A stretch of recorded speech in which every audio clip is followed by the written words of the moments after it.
Good morning. Welcome to Build Insights. I'm Nadine, Principal Architect at Make Architects, and I'm with Rian today from InvestBuild, and we are going to chat about how to finance your home building project. Morning, Rian. Morning, Nadine. So very quickly, Rian, I think most of us are familiar with a bond as a means to finance your build. First thing, are there any other ways? Yes, so you get a traditional bond like what you used to, and then preferably when you build a house, you want to apply for a overarching building bond. That bond will then include your land and then the top structure that needs to be constructed. Okay, why is that preferable? The main reason is if you go to the bank, let's say you want to build a house and you've earmarked a stand that you want to purchase, they will not give you a 100% loan because banks do not finance land. It's too risky for them. So they will probably only give you a 50 or 60% loan. The rest you will have to pay cash for. Now, once you've done that, a lot of people only have limited resources and then they do not have any cash left. A building project is quite cash intensive. There's a lot of money that the client will have to pay up front. They will eventually get that back through the building bond once you've registered that, but you will still have to have free capital.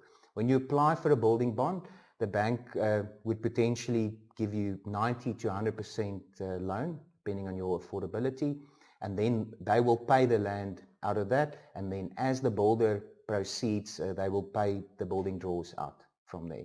So then you are covered in terms of holding on to your cash.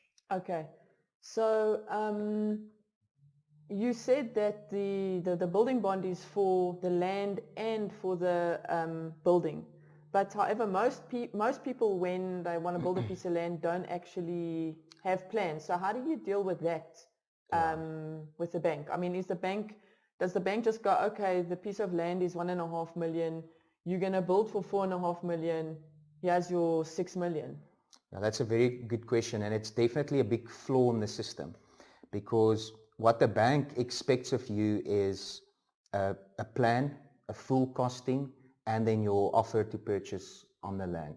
Now, no client is going to pay for an architect to design a home on a piece of land that you've just put in an offer to purchase for. Yes. It doesn't work like that. No one's going to do that. Yes. You only pay for an architect once you've got your title deed in hand. Yes. Because every design is unique to a specific stand. So what we do to assist clients, we sit with them, we do a brief, we get an idea of budget, rate per square. I don't like that word. It will, let's leave it for another conversation, but a rate per square more or less along affordability, let's say 12,500 Rand a square.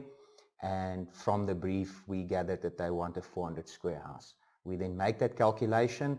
I will then approach one of the architects in my network, and they will then do a dummy or a concept plan for us, and we will do a full bill of quantities and contract linked to that, and then we will give the client the entire package that the bank needs. There's a whole list of items, all risk insurance and so forth, and we help them with all of that.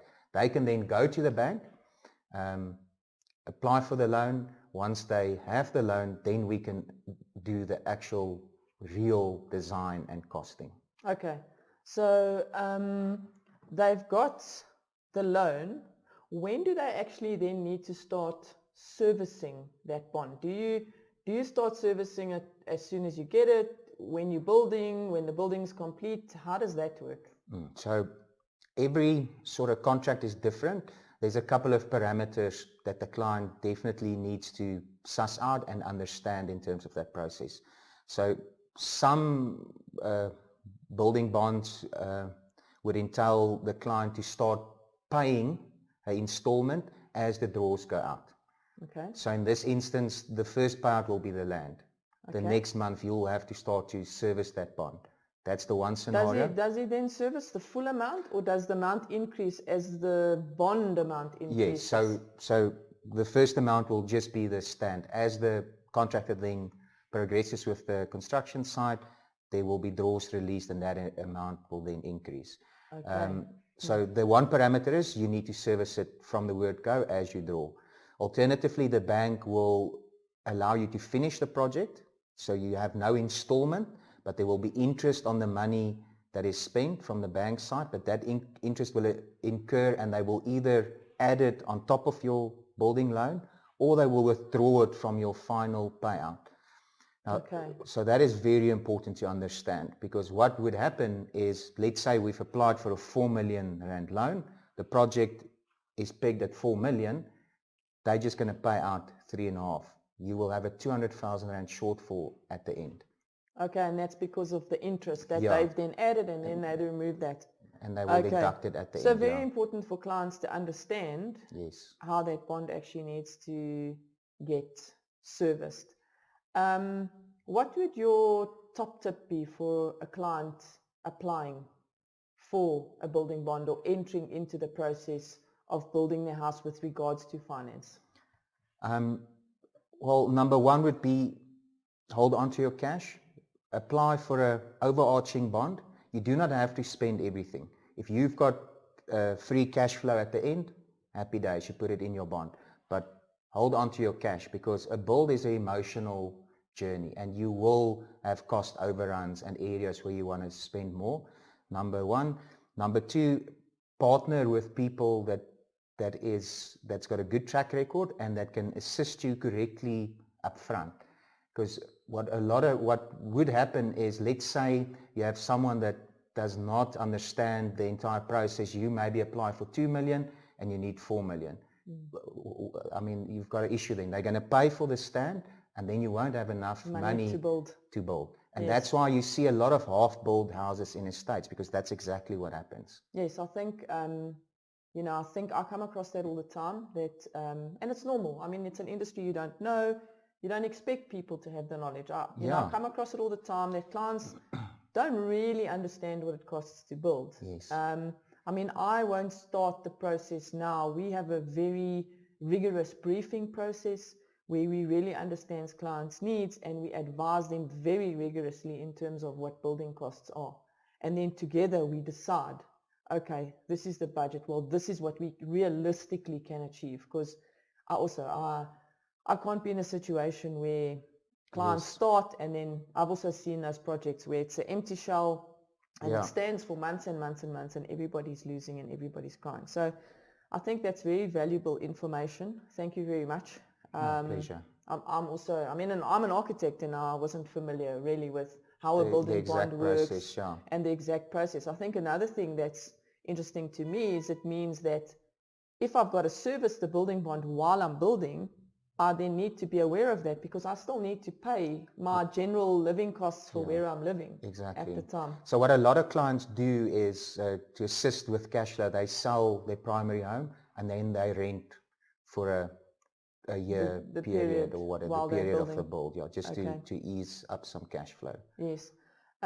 So what would, just from your side, what would you say the next steps are now once you've secured your loan? So it's so difficult, because now you've secured the loan, we've got a number, and you as an architect would know it is almost impossible to design to a number. It's very difficult to do that. But the next step would then be to appoint a professional team, architect, very important, engineer, to start that process. So what I would suggest is that you have a builder or construction company involved in that process. While the architect is designing, they can give you some input and say, guys, this is expensive or not, or we can do this or that and so forth, because they would have an idea of the budget. Just to kind of help you stay within the parameters. Within the budget. Yeah. Okay. If there are any questions, please feel free to put some comments down below. If there are any other topics that you have questions about, if you're embarking on a home build, please feel free to check out InvestBuild's website. I know they've got some resources. You can check out Make's website as well. I have some resources in terms of how to plan your build, how to buy, what to look for in a stand. They're free downloads, no obligation, or feel free to get in touch. InvestBuild, www.investbuild.co.za. Make is www.make.co.za, but it's spelled MEIK. Thank you so much for watching, and we look forward to seeing you again in our next video. Thanks, Riaan. Thank you so much. Keep well.